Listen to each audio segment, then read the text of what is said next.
मैं उनको आमंत्रित कर रहा हूं जिनके भाषण की इंतजार देर से कर रहे थे। मैं आमंत्रित करता हूं बिहार के मुख्यमंत्री माननीय नीतीश कुमार जी को आवे और आपको संबोधित करें।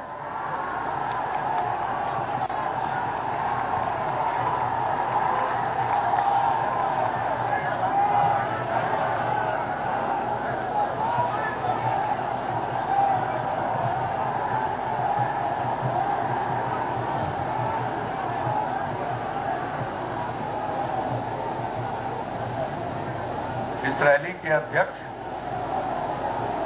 बिहार प्रदेश जनता दल यूनाइटेड के अध्यक्ष आदरणीय वशिष्ठ नारायण सिंह जी, जनता दल यू के राष्ट्रीय अध्यक्ष आदरणीय शरद यादव जी, जनता दल यू संसदीय दल के नेता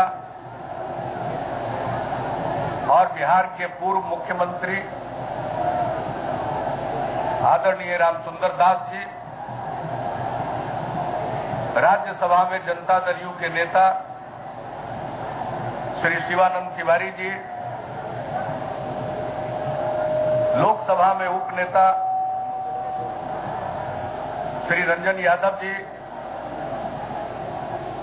राज्यसभा में उपनेता श्री एनके सिंह जी,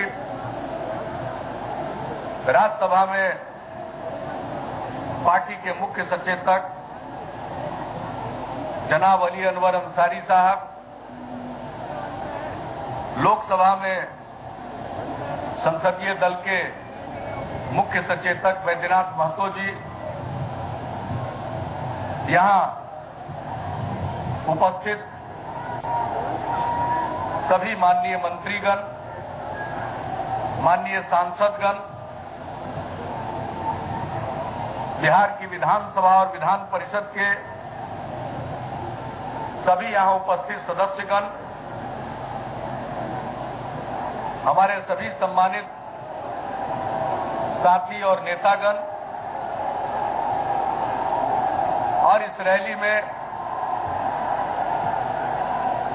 बिहार से और दिल्ली में रहने वाले बिहार के सभी भाइयों और बहनों, प्रिंट और इलेक्ट्रॉनिक मीडिया के प्रतिनिधिगण, मैं सबसे पहले इस अधिकार रैली में आए हुए आप तमाम लोगों का अभिनंदन करता हूं। शायद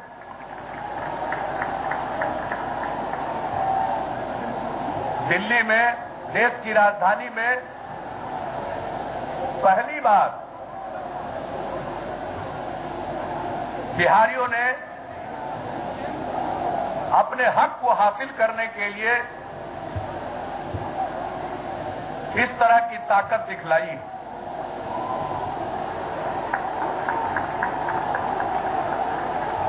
आखिर इतनी बड़ी संख्या में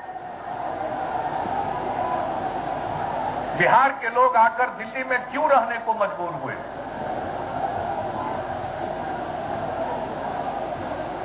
एक जमाना था जहां से जो आज का बिहार है, वहां से देश के शासन व्यवस्था का संचालन होता था। आज का जो बिहार है, उसी में दुनिया का सबसे बड़ा विश्वविद्यालय स्थापित था, नालंदा विश्वविद्यालय। आज क्या कारण है कि लाखों की संख्या में बिहार के लोगों को मजबूर होकर अपने गांव और शहर को छोड़कर दिल्ली या दूसरे महानगरों में रोजगार की तलाश के लिए जाना पड़ता है? क्या कारण है कि जहां दुनिया भर के लोग ज्ञान प्राप्त करने के लिए जाते थे, आज वहां के लोग पढ़ने के लिए हमारे नौजवानों को, नवयुवतियों को दिल्ली और दूसरे शहरों में जाना पड़ता है। बिहार के लोगों का इतिहास के हर दौर में बहुत बड़ा योगदान रहा। आजादी की लड़ाई में भी बिहार का जबरदस्त योगदान था। गांधी जी 1917 में चंपारण गए और जो चंपारण सत्याग्रह उनके नेतृत्व में हुआ, उसके बाद ही देश की आजादी की जो लड़ाई थी वो जन आंदोलन का रूप धारण कर सकी। तो उस बिहार ने अपना गौरवपूर्ण स्थान इतिहास के हर कालखंड में रखा। लेकिन क्या कारण, हम पिछड़ते चले गए आजादी के बाद, और आज हम इतना पिछड़ गए हैं कि अगर प्रति व्यक्ति आमदनी को देखिए तो राष्ट्रीय औसत से हम बहुत नीचे हैं। 1/3 से थोड़ा ज्यादा जो राष्ट्रीय औसत है प्रति व्यक्ति आमदनी का, उसके 1/3 से थोड़ा ज्यादा जब हम लोगों ने कार्यभार संभाला था तो वो 1/3 के करीब था। अभी थोड़ा बढ़ा, लेकिन फिर भी बहुत पीछे। हमारी दूरी राष्ट्रीय औसत से बहुत ज्यादा, और इस देश में सबसे कम प्रति व्यक्ति आय किसी प्रदेश में है तो वो बिहार प्रदेश में। यही हाल है आधारभूत संरचना का, ले लीजिए, चाहे सड़क का ले लीजिए 1 लाख की आबादी पर, रेल मार्ग का ले लीजिए, किसी भी चीज में आप लीजिए तो राष्ट्रीय औसत से हम बहुत पीछे हैं। विकास के लिए अगर प्रति व्यक्ति खर्च को देखें तो जो बिहार में प्रति व्यक्ति विकास का खर्च होता है वो देश का जो राष्ट्रीय औसत है उसका लगभग आधा। मानव विकास सूचकांक को देखें, हर मामले में हम पीछे हैं। बिजली की खपत के बारे में देखें तो जहां बिहार में प्रति व्यक्ति 122 यूनिट बिजली उपलब्ध होती है, वहां देश का औसत प्रति व्यक्ति उपलब्धता का आंकड़ा 778 यूनिट का है। हम इतना पीछे हैं। सड़क हो, बिजली हो, और जो मानव विकास के सूचकांक है, उन सब चीजों में हम पीछे हैं। तो ऐसी स्थिति में क्या बिहार के लिए केंद्र को विशेष नहीं सोचना चाहिए? क्या हमारा हक नहीं बनता है कि हम भी विकसित बने? क्या हमारा हक नहीं बनता है कि हमारे रोजगार के अवसर बिहार में पैदा हो? हमारा भी हक बनता है, हमारा भी अधिकार है, विकास का अधिकार हमारा भी अधिकार है। हमारी उपेक्षा हुई है, हमारे साथ ठीक से व्यवहार नहीं हुआ। नीतियां ऐसी बनी कि जो चीजें पहले बिहार में थी वो भी समाप्त हुई। भाड़ा समानीकरण की नीति लागू की गई, उससे नुकसान हुआ, और जो उद्योग धंधे बिहार में लग सकते थे वो लगना बंद हो गए। और उसके बाद बिहार का फिर पुनर्गठन हुआ। अब तो जो भी बचा खुचा उद्योग है वो आज का जो बिहार है उसके बाहर चला गया। न उद्योग धंधे, न अच्छे संस्थान, तो बच्चे क्या करें? पढ़ने के लिए बिहार के बाहर जाते हैं। उद्योग धंधा नहीं तो काम की तलाश में बिहार के बाहर जाते हैं, दर दर की ठोकर खाते हैं। जब लोगों ने बिहार में काम करने का मौका दिया 2005 के नवंबर में, तो हमने कहा था कि बिहार वासियों के संकल्प के बदौलत और बिहार वासियों के सहयोग से हम मिलकर एक ऐसा सुंदर बिहार बनाएंगे कि बिहारी कहलाना कभी अपमान का नहीं, बिहारी कहलाना शान का विषय होगा। और जब हम अच्छे बिहारी होंगे तभी अच्छे हिंदुस्तानी बन सकते हैं। आज बिहारियों के मन में आत्मविश्वास आया है। पिछले 7 साल से सीमित संसाधन के बदौलत हमने आगे बढ़ने की कोशिश की है, उसकी सराहना की जाती है। लेकिन ये जो सीमित हमारे संसाधन है, इस पर जो हमने विकास की मंजिलें तय करनी शुरू की है, यही वो सही समय है जबकि केंद्र को सहयोग करना चाहिए। और इस समय अगर केंद्र सहयोग करती है, बिहार को विशेष राज्य का दर्जा देती है, तो बिहार भी विकसित सूबे की श्रेणी में सही समय है जबकि केंद्र को सहयोग करना चाहिए। और इस समय अगर केंद्र सहयोग करती है, बिहार को विशेष राज्य का दर्जा देती है, तो बिहार भी विकसित सूबे की श्रेणी में शामिल हो सकता है। जब हम विशेष राज्य के दर्जा की बात करते हैं तो कहा जाता है कि विशेष राज्य का दर्जा जिसको मिला है, जिन प्रांतों को, उसके लिए जो मापदंड निर्धारित किए गए हैं, उन सभी मापदंडों की कसौटी पर बिहार खरा नहीं उतरता। हमने कहा कि हम पिछड़े हैं, जैसा हमने जिक्र किया राष्ट्रीय औसत से हर मामले में पिछड़े हैं, तो पिछड़ेपन को दूर करने के लिए विशेष राज्य का दर्जा मिलना चाहिए। और यही भावना थी जब कुछ राज्यों को विशेष राज्य का दर्जा दिया गया। कहा जाता है कि बिहार पर्वतीय राज्य नहीं है। हम भले ही पर्वतीय राज्य नहीं है, लेकिन महापर्वत हिमालय से निकलने वाली नदियां साल दर साल बाढ़ से उत्तर बिहार में तबाही मचाती है। भले ही कहा जाता है कि बिहार की आबादी कम नहीं है, आबादी का घनत्व तो कम नहीं है, भले ही आबादी का घनत्व तो नहीं कम नहीं है, बल्कि ठीक उल्टा, बिहार में आबादी का घनत्व सर्वाधिक है। जमीन पर दबाव है। हमारा क्षेत्रफल 94,000 वर्ग किलोमीटर और हमारी जनसंख्या 10.5 करोड़ से ज्यादा। तो ऐसी स्थिति में इस विशेष समस्या का समाधान कैसे हो? इसके अलावे हम थल रुद्ध राज्य हैं, चारों तरफ जमीन से घिरे हुए हैं। हमारे यहां समुद्री किनारा नहीं है, हम लैंडलॉक्ड है, थल रुद्ध है और सबसे ज्यादा पिछड़े हैं। दुनिया भर में जो राज्य थल रुद्ध होते हैं, लैंडलॉक्ड होते हैं, और जहां सबसे अधिक पिछड़ापन होता है, वहां के लिए दुनिया भर में ये मान्य सिद्धांत है कि उनके लिए विशेष सहायता दी जाती है, उनके साथ विशेष बर्ताव किया जाता है ताकि आगे बढ़ा जाए।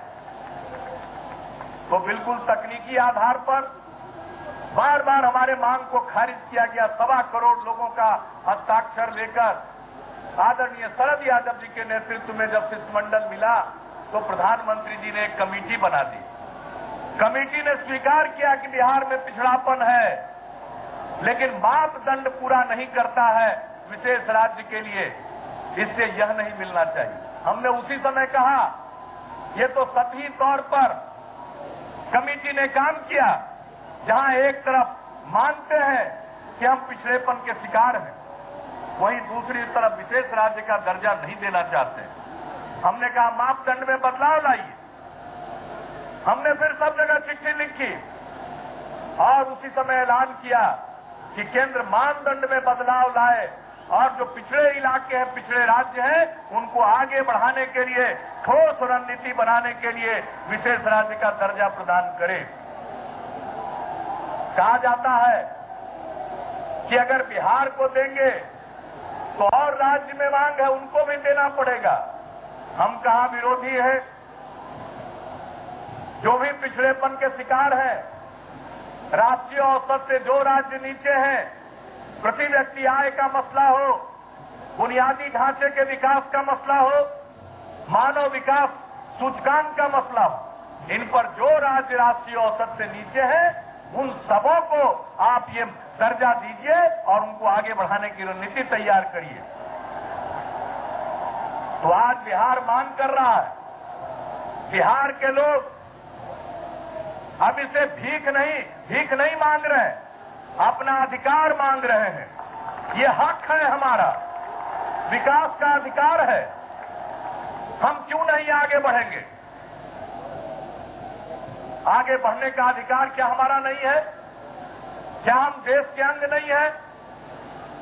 क्या हमारे लिए सही सोच नहीं होना चाहिए? हमने सब जगह गुहार लगाई। 4 नवंबर 2012 को पटना में रैली करने के बाद फिर हम सब नेताओं से मिले, आदरणीय प्रधानमंत्री जी से मिले, वित्त मंत्री जी से मिले, योजना आयोग के उपाध्यक्ष से मिले। हम सब दरवाजे पर गए, हमने उनको सौंपा, फिर से ज्ञापन सौंपा। आज मुझे थोड़ी प्रसन्नता है कि जब इस बार संसद में आर्थिक सर्वेक्षण रखा गया तो उस आर्थिक सर्वेक्षण में इस बात का जिक्र किया गया। वित्त मंत्री जी ने जो आर्थिक सर्वेक्षण संसद में प्रस्तुत किया है उसमें उन्होंने कहा है कि हमें विशेष राज्य के दर्जा का जो मानदंड है उस पर फिर से विचार करना होगा, ये उन्होंने कहा। और उन्होंने हमारा जो राष्ट्रीय औसत से जितनी दूरी पर जो राज्य है उनके लिए रणनीति बनाकर उनकी सहायता की जाए, ये बात जो है उसको सिद्धांत के रूप में स्वीकार किया। यही नहीं, अगले दिन जब माननीय वित्त मंत्री जी ने बजट प्रस्तुत किया तो अपने बजट भाषण में भी इसका संकेत दिया कि पिछड़ापन का जो आधार है, जो मापदंड है, उसमें बदलाव किया जाएगा, इसका संकेत दिया है। और उन्होंने कहा है कि उसी के आधार पर चाहे योजना का हो या निधियों का अंतरण हो, डिवोल्यूशन हो, उन सबों के लिए हम रणनीति बनाएंगे। तो ये बात कही है, जो बात आज तक हम लोग मांग करते रहे, मानदंड में बदलाव कीजिए, विकास के लिए नई रणनीति बनाइए। जो आपकी आर्थिक नीति है राज्यों को लेकर, उसमें आमूल-चूल परिवर्तन की जरूरत है, ये हम मांग करते रहे। आज हमें खुशी है, एक हद तक सिद्धांत के तौर पर वित्त मंत्री जी के बजट भाषण में उसका जिक्र होता है, देश के आर्थिक सर्वेक्षण में उसका जिक्र होता है। चाहे आर्थिक सर्वेक्षण हो या वित्त मंत्री जी का बजट भाषण हो, ये वित्त मंत्रालय का या वित्त मंत्रालय का कोई व्यक्तिगत विचार नहीं होता। ये भारत सरकार का दस्तावेज है और वित्त मंत्री का बजट भाषण केंद्र सरकार की नीतियों का दस्तावेज होता है और बजट भाषण नीतियों का वक्तव्य होता है। हम यही मानते हैं। और जब आपने कहा है कि मानदंड में बदलाव लाने पर गौर करेंगे, तो आज इस ऐतिहासिक रामलीला मैदान में लाखों की संख्या में बिहारी इकट्ठा हुए हैं। हम मांग करते हैं कि जल्दी से जल्दी उस मानदंड में बदलाव करिए और हमें भी विशेष राज्य का दर्जा दीजिए। बहनों और भाइयों, हम सिर्फ बिहार की लड़ाई नहीं लड़ रहे, हम बिहार की लड़ाई जरूर लड़ रहे हैं, लेकिन इसी तरह से बिहार की तरफ जो भी राज्य पिछड़ेपन के शिकार है, वो एक मायने में उन सबों की लड़ाई है, क्योंकि नीतियां बदलेगी तो लाभ सिर्फ बिहार को नहीं होगा, बल्कि देश के जो समस्त पिछड़े राज्य हैं उनको भी लाभ मिलेगा। और तब सही मायने में देश का समावेशी विकास होगा। प्रधानमंत्री जी बार बार समावेशी विकास की बात करते हैं। आखिर समावेशी विकास का लक्ष्य कैसे प्राप्त होगा? समावेशी विकास का मतलब है कि देश में रहने वाले सभी तबके के लोगों का विकास, चाहे वो हिंदू हो, मुसलमान हो, ऊंची जात के हो, पिछड़ी जात के हो, अति पिछड़े वर्ग के लोग हो, अनुसूचित जाति के हो, जनजाति के हो, दलित समाज के हो, महादलित समाज के हो, स्त्री हो, पुरुष हो, सबका विकास होना चाहिए। और उसी तरह से सभी इलाके का विकास होना चाहिए। ऐसा नहीं होगा कि कुछ राज्यों का तो विकास हो जाए और कुछ राज्य पिछड़ जाए। हमने प्रधानमंत्री जी से कहा, वित्त मंत्री जी से हमने कहा कि आज जो आप लोग चिंतित हैं कि देश का विकास दर घट रहा है, बढ़ने के बाद फिर नीचे आ गया। आखिर ऐसा क्यों होता है? क्योंकि आप निर्भर हैं कुछ विकसित राज्यों पर। अगर पूरे देश का विकास होगा, सभी राज्यों का विकास होगा, तो ये जो उतार चढ़ाव है विकास दर का, वो बंद हो जाएगा। बिहार का विकास दर बहुत अच्छा है, उसकी तारीफ की प्रधानमंत्री जी ने, ट्वीट किया उन्होंने, इसका उल्लेख किया गया, इसकी प्रशंसा की गई, योजना आयोग के दस्तावेज में आए, सब सही है। लेकिन हम सीमित संसाधनों के बदौलत आगे बढ़ रहे हैं। लेकिन क्या स्थिति है? जो देश का जीडीपी है, सकल घरेलू उत्पाद है, हमारी आबादी देश की आबादी का 8.2% है, लेकिन जो देश का सकल घरेलू उत्पाद है उसमें योगदान हमारा मात्र 2.9% का है। जिस दिन आप विशेष राज्य का दर्जा देंगे, हमारा भी योगदान, आबादी है 8.2%, हमारा योगदान होगा 8%, 9%, 10%। हम तो और ऊंची छलांग लगाना चाहते हैं। तो कल्पना करिए कि आज जो विकास का दर है देश का, वो कहां जाएगा। तो अगर पिछड़े राज्यों के विकास की रणनीति आप बनाएंगे तो ये जो देश का विकास दर है, ये उतार चढ़ाव का शिकार नहीं होगा, बल्कि वो दिन दूर नहीं होगा जबकि चीन को पीछे छोड़ करके हिंदुस्तान आगे बढ़ेगा। अगर हम कहते हैं 21वीं सदी हिंदुस्तान की है, तो किस हिंदुस्तान की 21वीं सदी होगी? क्या महानगरों में निवास करने वाले कुछ लोगों के लिए 21वीं सदी होगी, या पूरे समस्त भारतवासियों के लिए 21वीं सदी होगी? अगर नीतियों में बदलाव आता, परिवर्तन आता है, तो मेरा पक्का विश्वास है कि सभी भारतवासियों का के लिए ये 21वीं शताब्दी होगी। और आप सबसे हम यही उम्मीद करते हैं कि जो हक की लड़ाई के लिए आप जगे हैं, ये जो जागृति है, ये जो जागरूकता है, ये जो एकजुटता है, इसको बनाए रखिएगा। हमारे साथी दिल्ली के विभिन्न इलाकों में गए और वहां पहुंचे, लोगों को पहले से मालूम था, चाहे वो किसी भी धर्म संप्रदाय का हो, हिंदू हो, मुसलमान हो, किसी भी जात बिरादरी का हो, भले ही गांव में और बिहार में हमारी कोई जात की भी पहचान या कोई धर्म की पहचान होगी, लेकिन मैंने देखा दिल्ली में उन पहचानों के अलावे एक बहुत बड़ी पहचान है बिहारी होने की पहचान। और आज इतनी बड़ी संख्या में आए हैं बिहारी, जो हमारे साथी विभिन्न जगहों पर गए हैं और उन्होंने जो वहां का चित्र बतलाया है। बिहारी जहां भी रहते हैं, दिल्ली में भी जहां रहते हैं, वो इलाका बहुत पिछड़ा है। आज जो हमारा बिहार का गांव है, उससे भी ज्यादा खराब स्थिति में दिल्ली के तंग बस्तियों में हमारे बिहारी रहने को मजबूर है। क्या इनको विकास का अधिकार हासिल नहीं होना चाहिए? लेकिन यहां पर आए हैं अपने श्रम के बदौलत, अपने हुनर के बदौलत, अपने मेहनत के बदौलत आज अपने लिए बिहार के लोगों ने स्थान बनाया है दिल्ली में। बहुत अपमान उड़ाया जाता था किसी जमाने में बिहारियों को, गाली देना था तो कहते थे हट बिहारी। आज कोई नहीं कहता हट बिहारी। आज बिहारी को देख करके लोग कहते हैं कि अब बिहार भी आगे बढ़ रहा। ये जो बिहार के लोगों की ताकत है, दिल्ली में भी, दिल्ली में बैठे हुए लोग जरा इस ताकत को पहचानिए। और ये जो बिहारियों की ताकत है, इसके साथ साथ देश के समस्त पिछड़े इलाकों में विभिन्न प्रांतों के रहने वाले लोगों की ताकत इकट्ठा हो जाएगी तो दिल्ली किसके हाथ में होगी, हम पूछना चाहते हैं।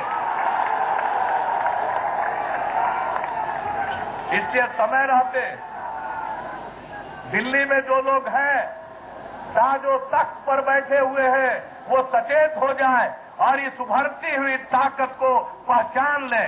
ये अपना हक लेने के लिए आगे बढ़ी है, ये कोई भीख मांगने के लिए आगे नहीं बढ़े। मैं आपसे यही अपील करूंगा कि आप बिहार के लोग एक नई पहचान के साथ आज इकट्ठा हुए। इसी तरह से देश के जो अन्य पिछड़े इलाके के लोग हैं, उन सबों को गोलबंद कीजिए और इस देश की आर्थिक नीति में, योजना की नीति में बदलाव आए, ताकि सही मायने में देश का विकास हो सके। आज हम तो विशेष राज्य के दर्जा की बात कर रहे हैं, मांग रहे हैं। विशेष राज्य का दर्जा मिलेगा तो अगर कोई पूंजी निवेश करेगा बिहार में, कल कारखाना लगाएगा, तो उसको केंद्रीय करों में रियायत मिलेगी। जब रियायत मिलेगी तो बड़ी संख्या में लोग निवेश करेंगे, तो कल कारखाने खुलेंगे, हमारे लाखों नौजवानों को, नवयुवतियों को काम मिलेगा, बिहार भी आगे बढ़ेगा, देश की प्रगति में योगदान देगा। और दूसरी बात, अगर विशेष राज्य का दर्जा मिलता है तो केंद्र द्वारा प्रायोजित योजनाओं में जो राज्य को हिस्सा देना पड़ता है, वो हिस्सा कम, देश की प्रगति में योगदान देगा। और दूसरी बात, अगर विशेष राज्य का दर्जा मिलता है तो केंद्र द्वारा प्रायोजित योजनाओं में जो राज्य को हिस्सा देना पड़ता है, वो हिस्सा कम देना पड़ेगा, हमारे पैसे की बचत होगी, हम राज्य के अन्य विकास की और कल्याण की योजनाओं को हम चला सकते हैं। हमारे पास कुछ पैसा था, तब हमने लड़कियों के लिए साइकिल योजना की शुरुआत की बिहार में। कहा 9वीं क्लास में जब हमने योजना की शुरुआत की तो 1,70,000 लड़कियां थी। जब हमने साइकिल योजना प्रारंभ की तो 4 साल में उनकी संख्या 6,40,000 से भी ज्यादा बढ़ गई। हम केंद्र में बैठे हुए लोगों से पूछते हैं कि है कोई ऐसी योजना जिसका लाभ 4 साल के अंदर इतना बड़ा मिला हो शिक्षा के क्षेत्र में? ये कोई केंद्र की योजना नहीं थी, ये राज्य की अपनी योजना थी। हमने लड़कियों को दिया। जब लड़कों को देखा कि मायूस होने लगे तो हमने कहा लड़कों को भी साइकिल योजना का लाभ मिलना चाहिए।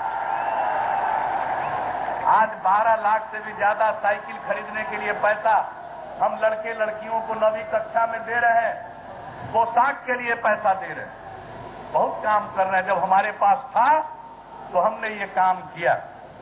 आज अगर पैसे की बचत होगी तो और इस प्रकार की योजना हम चलाएंगे। बिहार कृषि प्रधान सूबा, हमने कृषि के विकास के लिए एक रोड मैप बनाया। 5 साल में उसको लागू करने के लिए 1.5 लाख करोड़ रुपया चाहिए। केंद्र पूर्वी क्षेत्र के लिए हरित क्रांति लाने के लिए जो पैसा देता है 4-5 राज्यों को मिलाकर के 1,000 करोड़ रुपया। ऊंट के मुंह में जीरा का फोरन, इससे नहीं आएगी हरित क्रांति। आदरणीय राष्ट्रपति गए थे प्रणब बाबू, उन्होंने उद्घाटन किया हमारे कृषि रोड मैप की, उसकी सराहना की। हम केंद्र से कहेंगे जरा देख लीजिए उसको, उसके लिए भी दरिया दिली से आप जरा पैसा निकालिए, तब देखिए बिहार किसी इतना उत्पादन होगा कि एक आदमी देश में भूखा नहीं रहेगा, इतना उत्पादन होगा। तो बहनों और भाइयों, हर चीज के लिए आज तो बिहार की उपेक्षा न जाने मैं क्या कहूं, हमारी कितनी उपेक्षा होगी। अभी कुछ देर पहले बैनर लगाए हुए थे कुछ लोग, मैं देख रहा था, वो बैनर से धन्यवाद दे रहे थे। अलीगढ़ मुस्लिम विश्वविद्यालय की शाखा बिहार में किशनगंज में खुली, उसके लिए राज्य सरकार ने जमीन दिया, हम लोगों ने जमीन दे दिया। केंद्र सरकार को पैसा दे करके उस विश्वविद्यालय की, अलीगढ़ विश्वविद्यालय की शाखा किशनगंज में चालू करना चाहिए। जब तक उनका कैंपस बनेगा तब तक के लिए और भी जो बन पड़ेगा, अगर कुछ और जगह की जरूरत होगी हम वो भी देंगे, लेकिन बिहार के लोगों को भी पढ़ने का हक है, विकास का हक है, पढ़ने का हक है। तो हमारी तो सब जगह उपेक्षा होती। बिहार में भयंकर बाढ़ आई 2007 में, 2008 में, कोसी की त्रासदी, आदरणीय प्रधानमंत्री जाते हैं, राष्ट्रीय आपदा उसको घोषित करते हैं, लेकिन राहत के अलावे कुछ नहीं मिला। हमने कहा पुनर्निर्माण के लिए धनराशि मिलनी चाहिए, नहीं मिलती। सूखा पड़ता है, अलग से सहायता नहीं मिलती। बहुत सारे राज्यों को मिलती है, मुझे कोई एतराज नहीं, जरूर मिलना चाहिए। किसी भी राज्य में हमारे भाई और बहन हैं, तकलीफ में उन्हें मदद मिलनी चाहिए, लेकिन बिहार के लोग भी जब तकलीफ में रहे तो उनको भी तो मदद मिलनी चाहिए। क्या कसूर है बिहारियों का? पहली बार तो हमें केंद्र के एक शब्द से खुशी है, न जाने उस शब्द पर वो कायम रहते हैं या नहीं। मैं तो यही कहूंगा कि वित्त मंत्री जी के बजट भाषण में जो कहा गया है, आर्थिक सर्वेक्षण में जो कहा गया है, उसके मुताबिक कदम बढ़ाइए, नहीं तो आज दिल्ली में तो ये झांकी है।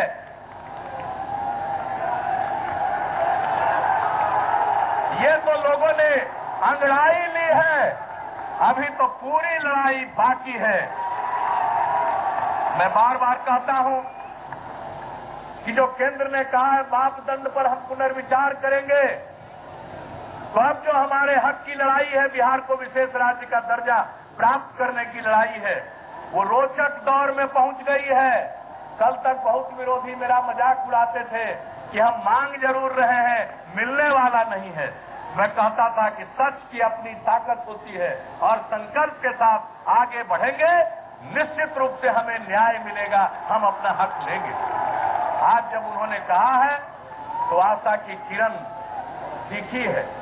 हम उनसे आग्रह करेंगे कि तेजी से इस पर आगे कदम बढ़ावें, आगे कार्रवाई करें, ताकि बिहार का भला हो, देश का भला हो, अन्य पिछड़े राज्यों का भी भला हो। अगर वो देर करते हैं तो बिहार वासियों अब अपनी तैयारी करनी है।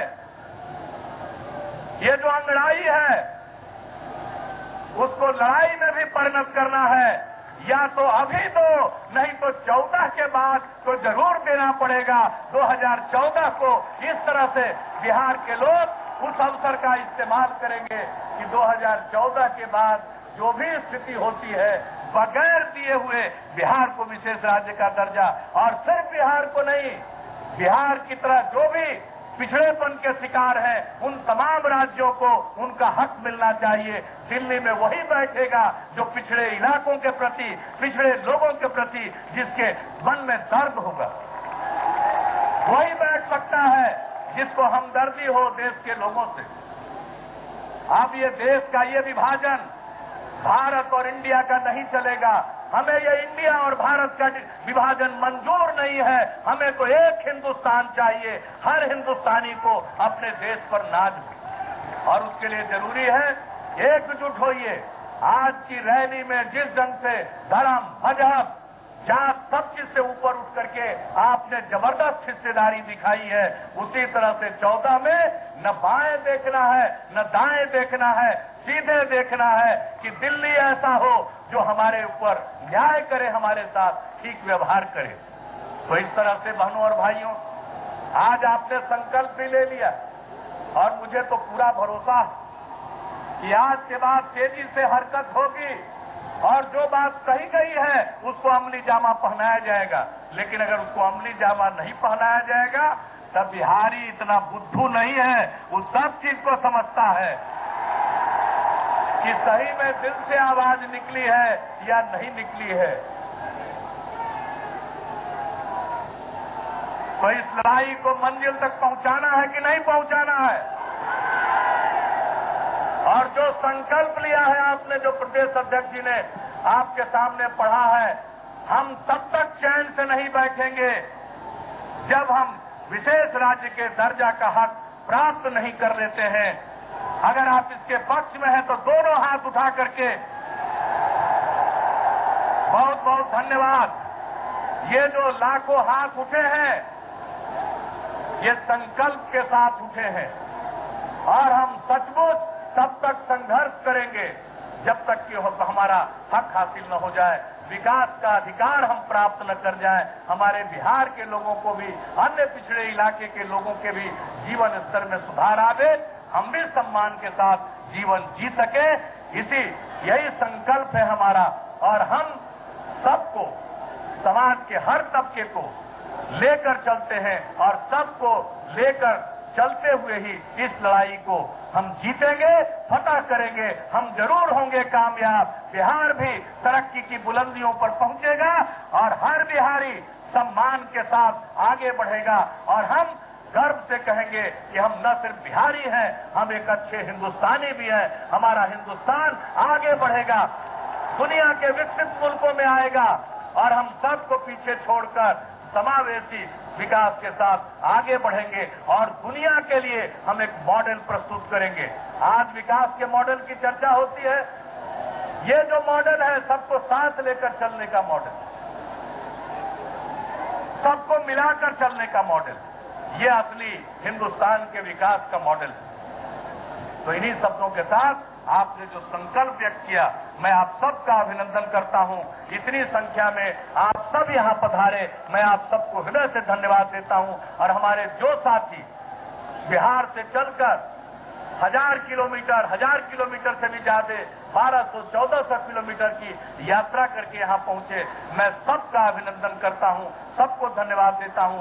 और जो हमारे हजारों साथी रात दिन लोगों के बीच में जनसंपर्क करते रहे, मैं उन सबको आज की शानदार रैली के लिए बधाई देता हूं, उनका अभिनंदन करता हूं। इन्हीं शब्दों के साथ मैं आप सबको धन्यवाद देते हुए अपनी बात को ही समाप्त करता हूं। जय बिहार, जय हिंद।